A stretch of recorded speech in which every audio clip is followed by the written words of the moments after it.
between both shores. Life rivers between both shores. The moment this consciousness arises in you, you will not choose. You will be just a witness, and you will enjoy this choicelessness. And this choicelessness will become bliss. This choicelessness is bliss. Bliss is not contrary to suffering. Bliss is the quality which you can bring to anything that you do. Bliss has nothing to do, it is the innermost quality that you bring anything whatsoever you do, even to suffering. Try to understand this. Bliss is not a consequence, it is a quality that you can bring to anything whatsoever you is happening or you are doing. A Buddha cannot suffer, but that doesn't mean that suffering does not happen to him. A Buddha cannot suffer. When I say he cannot suffer, that does not mean that suffering will not happen to him. Remember, suffering happens as much to a Buddha as much it happens to you. But he cannot suffer because he knows the art of enjoying it. He brings the quality of bliss to whatsoever is happening in life. He cannot suffer because he remains blissful. Even in suffering, he remains festive, meditative, alive, enjoying, open, non-resistant. Suffering happens to him, but he is not touched.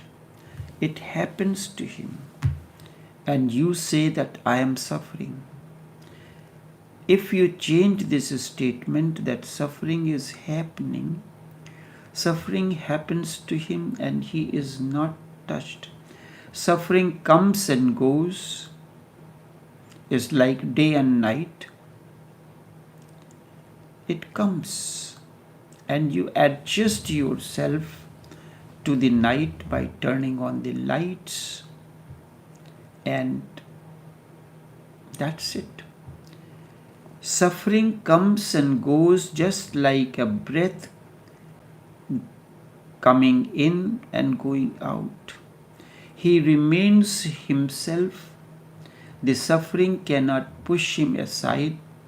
The suffering cannot push him off his feet.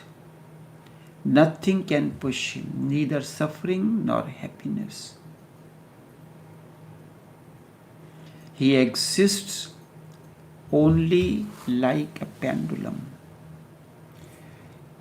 Everything pushes you, everything. You cannot even be really happy. Have you ever realized? Happiness will kill you if too much happiness comes. You get so involved in it. So when you is a pendulum moves from one to the other. And that's it. I remember once it happened that a poor schoolmaster was very old, very poor, and retired. He won a lottery. The wife was afraid that, and she thought, the wife was afraid, and she thought, this is going to be too much for the old man. Going to be too much for the old man. $5,000 is a big amount for him. Even $5 note gives him so much of happiness. So what will happen when he hears $5,000? She ran to the church, to the nearby church, and went to the priest and told him what had happened. She said, "The old man is out. He is not coming back so soon. This is the time he will return. So do something. $5,000, just the news will kill him." The priest said, "Don't be afraid. I know human mind, the way it functions. I know the psychology. I will come." So the priest came to the house. The moment the priest arrived, the old man also arrived. So the priest started. He said, "Suppose you won a lottery of $5,000. What would you do?" The old man thought about it and said, "I would give half of the money to the church." The priest fell down and died. It was too much.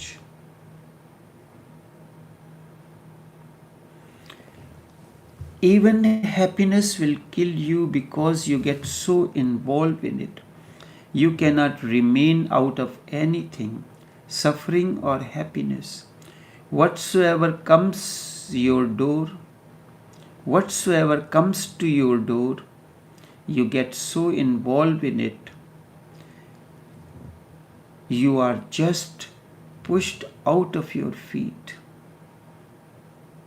and you are not there.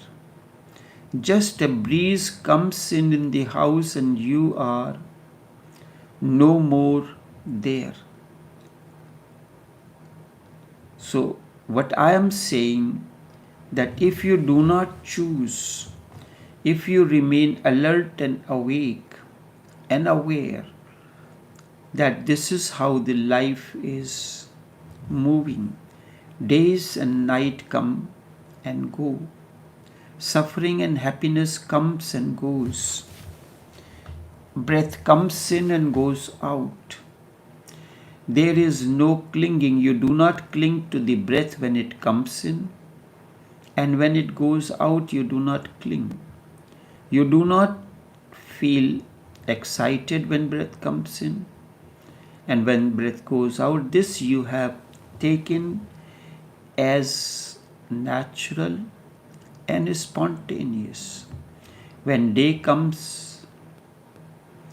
and night follows, there is no clinging, but to happiness and sorrow you cling. So there is no clinging to happiness, no hankering for happiness, no escape, and at the same time, no escape from suffering. You remain in yourself, centered, rooted, just like pendulum. And this, when you remain in the middle, unaffected by this or that, is what a state of bliss is. It is like walking on a tight rope. The rope is a bliss, and you can walk on that. So remember, bliss is not something opposite to suffering. Don't think when you become blissful, there will be no suffering. It is nonsense. Suffering is part of life as much as happiness is. Incoming breath and outcoming breath is part of the entire process of breathing.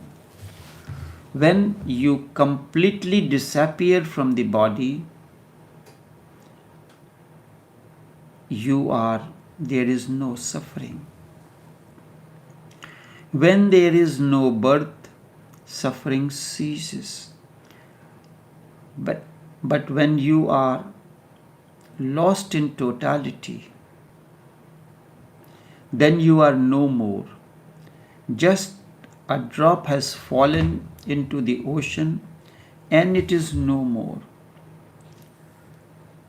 As long as you exist suffering will continue. Suffering is part of life and part of your egocentric identity.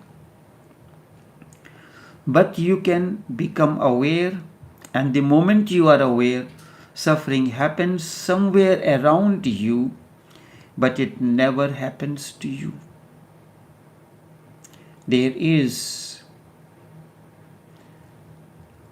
You are surrounded by it. It is like you are surrounded by darkness in the night.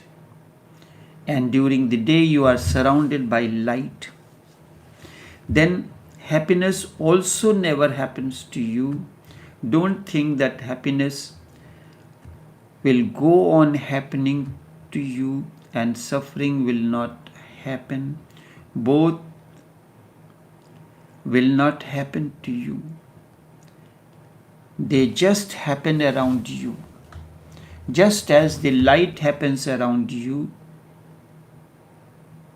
the light of the day has happened around you, the darkness of the night happens around you. Does it go deep within you? Does the light of the day goes inside you, or the darkness of the night goes inside you? You enjoy both. They just happen on the periphery, and you will be centered in yourself. And that centering is bliss. This becomes possible only if you do not choose. That's why I said it is very delicate. Because of this paradoxical life, you choose happiness and you fall in suffering. You try to escape from suffering, and the more you try to escape from suffering, and more suffering is invited. So you take it as the ultimate law that whatsoever you choose, the opposite will remain the fate. Whatsoever you choose, the opposite will remain the fate. Whatsoever you choose, the opposite will be your fate.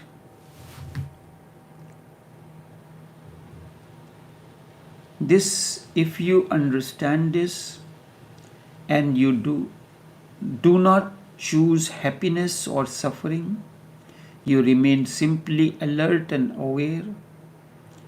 During the day, you are aware it is day. I do not have to turn on the lights. It is night, I have to turn on the lights. Don't choose at all. Then nothing can happen to you, and everything is a flux except you. That has to be understood very deeply. This is the life. Only you are constant factor in existence. Nothing else. Happiness comes and goes. Suffering comes and goes. Breath comes in and goes. And day and night comes and goes. Only you are. Only you are. Only you are eternity and nothing else. You are permanent. Then happiness comes, you are a witness to it. Then nothing comes, you witness it. Like you are sitting in a shop, a customer comes in, you attend to it, customer is gone. Then there is no customer coming in.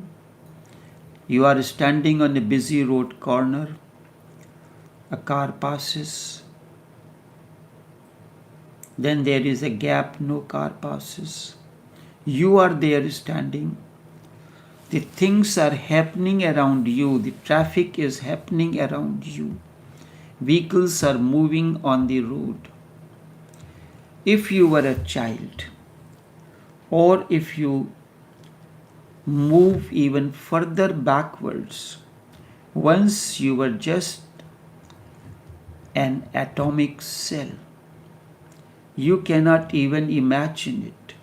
Just an atomic cell in a mother's womb, not even visible to the naked eyes.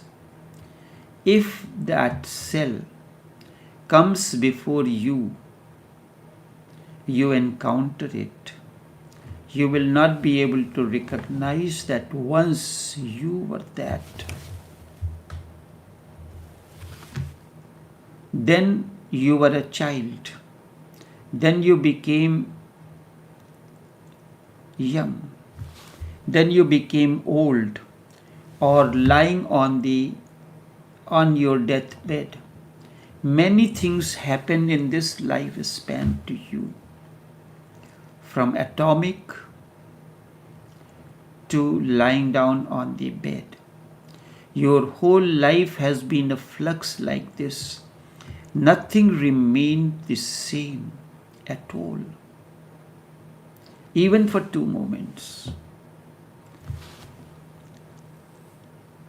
Old Heraclitus says you cannot enter the same river twice. You cannot, the life is a river and you cannot enter the river of life twice. Because to you, water is stationary. You cannot see the movement of the water. River is constantly rivering. And so too is life. You can never meet me again. The moment I say you can never meet me again, then you will see what will happen. Immediately the question comes in, are you going to die? So, when you say that eating the same food every day because you consider yourself to be stagnant, every moment a breath comes in and goes out, it is constantly happening. Cells are being revitalized. You are not the same. So, I can eat the same thing over and over again. Do you get fed up of drinking water every day?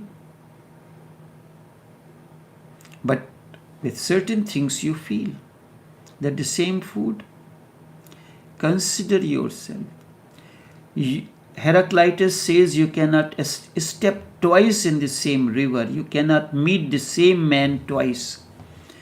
And this he says for the river of life. You cannot have 2 similar moments. The moment that has gone cannot be repeated again. It is gone and gone forever. You cannot have it again. The same cannot exist again. So this is what is meant by flux. Only one thing within you remains the same. And that which remains the same within you is witnessing. If you could have witnessed your mother's womb, the quality of consciousness would have been the same. If you could have witnessed when you were a child, the quality of witnessing would have remained the same. young or old or dying. While just dying on the bed, if you can witness, the quality of consciousness will remain the same, it never changes. The only thing deep down within you is your witnessing self that witnesses everything that is happening around you. It is your consciousness that remains the same and everything else changes. This consciousness is the axle. The wheel of time goes on mopping as it rolls. No power can its fury ever can check its passage. It has been going and shall go forever without a break.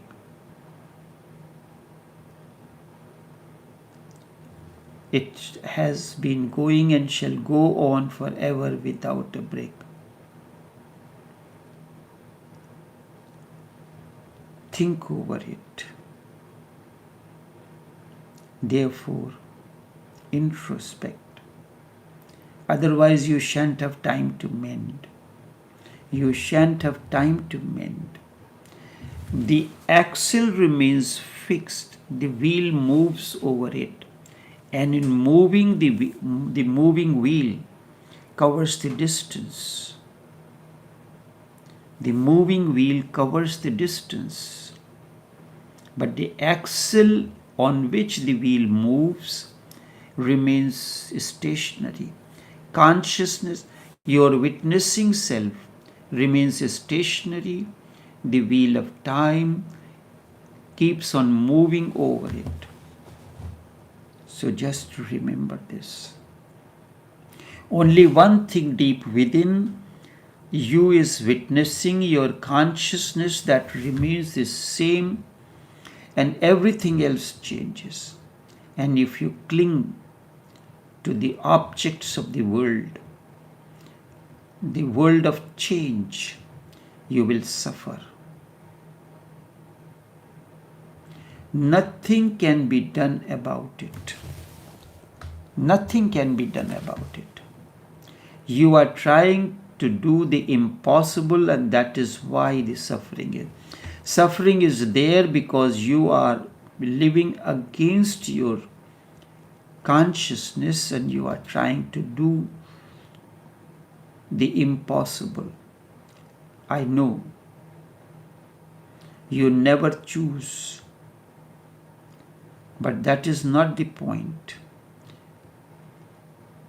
You don't choose that suffering or happiness. You suffer because you have chosen it indirectly. You have chosen means you have allowed it to come into you indirectly. You have not chosen it consciously. Instead, you have allowed it to come indirectly into you. But that is possible only when the choosing mind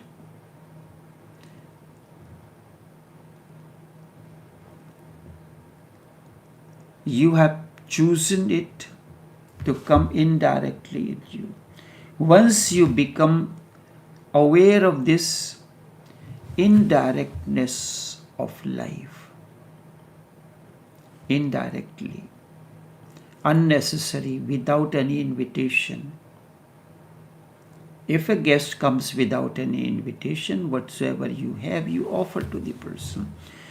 Once you become aware of this indirectness of life, this paradoxical quality of life, you will stop choosing. If a customer comes in, good.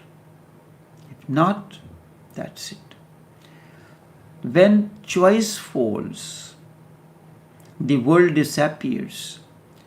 When choosing falls, you have entered into the absolute. Two things. When choice falls, there is no choice. The world falls. And when choosing falls. When choice falls, that means indirectness. When choice falls, the world disappears, and when choosing, the art of choosing on your part falls, you have entered the absolute. This is a very delicate explanation between the two. Choice is noun and choosing is a word. Woo, noun happens, choice falls, world disappears. Choosing falls, you enter the absolute. But that is possible only when the choosing mind disappears completely. A choiceless awareness is needed, and then you will be like the pendulum in the middle, and you will bring the quality of bliss to whatsoever is happening, to whatsoever you are doing. Rather, you will be the bliss. And I repeat again, suffering will continue to happen, but nothing can make you suffer. Suffering happens around Buddha also. Suffering happens to Buddha, but not to Buddha, but around him. Even if you are suddenly thrown into hell, just by your presence there, for you it will no more be hell. So sometimes whatsoever circumstance and situation becomes impossible and difficult for one, for Buddha it is not. This too will pass. The moment you understand this secret mantra, zikr, this too will pass. Nothing is permanent in life. The only thing permanent and not changing is the witnessing. Be a witnessing. Someone asked Socrates, where would you go? Where would you like to go? Where would you like to go? Socrates says, I don't know whether there is a hell or heaven. Socrates is reported to have said, I don't know whether there is a heaven or hell, but if you go to your religious chefs who are serving on a one platter to you, heaven on the other, hell. That's what they are doing. And that's the reason they remain in business. The religious chefs are totally into business because they serve heaven and hell on a platter. Every day they keep on making it. I don't know whether they will be there or not, but I will not choose between them. My only prayer will be this: allow me to be alert wherever I am. Meera drinks a bowl of poison and it turns into nectar. Let me be fully aware wherever I am, whether I am in hell or heaven. Whatsoever be the circumstance and situation, happiness or sorrow, day and night, let me be aware of it. The choice of heaven or hell, day or night, light or darkness is irrelevant for me. Because if you are fully alert, hell disappears. Hell is a state of being not aware. Hell is a state of being not aware at all. If you are fully aware, heaven happens. Heaven happens to you. Heaven is a state of total awareness, and hell is a state of total unawareness. That's the only difference between heaven and hell. Really, there is no such geographical places of heaven and hell as served you on a golden platter by your religious chefs. I will not call them priests. They are simply business oriented. They are running a restaurant and they are serving you both. And don't go on thinking in childish terms that one day you will die and God will send you to heaven or hell according to your doings. According to whatsoever you have done on earth. According to whatsoever you have done on the earth. No. You carry heaven and hell within you wherever you move. The state of consciousness or the state of unconsciousness. You carry your heaven and hell with you. Even God cannot do anything if suddenly you meet Him. He will look like a hell. You carry your hell within you. You project it wherever you are. If you are carrying the hell within you, you will suffer. The encounter will be a death like, intolerable. You may become unconscious. Whatsoever happens to you, you carry it within. The seed of consciousness is the seed of the whole existence. The seed of consciousness is the seed of the whole existence. So remember, if you suffer, that means you have chosen. Consciously, unconsciously, directly or indirectly, you have chosen it. It is your choice and you are responsible for it, no one else. It is impossible that no one else has chosen or made your life impossible or difficult for you. Enough for now.